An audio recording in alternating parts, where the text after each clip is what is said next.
41 പേർ മരിച്ച കരൂർ ദുരന്തത്തിൽ ആദ്യ പ്രതികരണവുമായി ടി.വി.കെ അധ്യക്ഷൻ വിജയ്.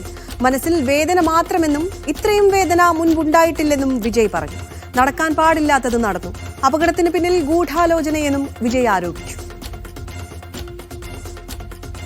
കരൂർ ദുരന്തത്തിൽ പിടിയിലായ ടി.വി.കെ നേതാവ് മതിയഴകൻ, പൗൺ രാജ് എന്നിവരെ റിമാൻഡ് ചെയ്തു.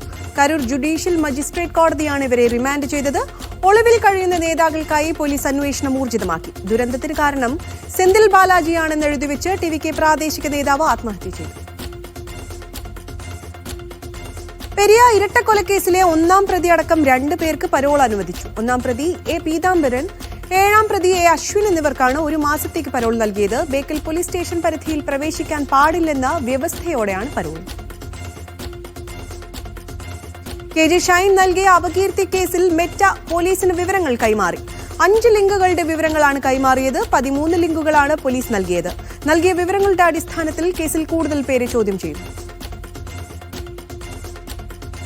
തിരുവനന്തപുരത്ത് വീണ്ടും ബോംബ് ഭീഷണി. മുഖ്യമന്ത്രിയുടെ ഓഫീസിലും ക്ലിഫ് ഹൌസിലും ബോംബ് വെച്ചതായി സന്ദേശമെത്തി. ഇമെയിൽ വഴിയാണ് ഭീഷണി സന്ദേശമെത്തിയത്.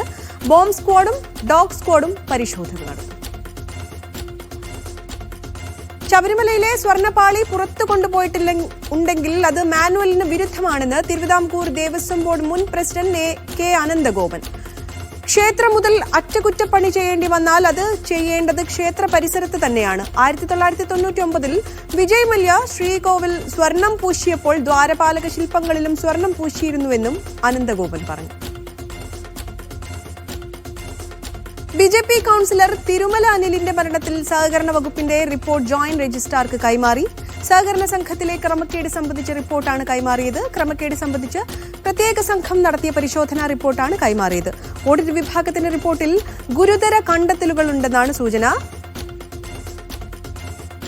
ഇരു റിപ്പോർട്ടുകളും പരിശോധിച്ച ശേഷമാണ് തുടർ നടപടിയുണ്ടാവുക. കാസർകോട് ചെമ്പിരിക്കയിൽ യുവാവിനെ കാണാനില്ലെന്ന് പരാതി. 41-കാരനായ ഹംസയെ ഞായറാഴ്ച മുതൽ കാണാനില്ലെന്നാണ് പരാതി. ഹംസയുടെ സ്കൂട്ടർ കണ്ടെത്തിയിട്ടുണ്ട്. ബന്ധുക്കൾ മേൽപ്പറമ്പ് പോലീസിൽ പരാതി നൽകി.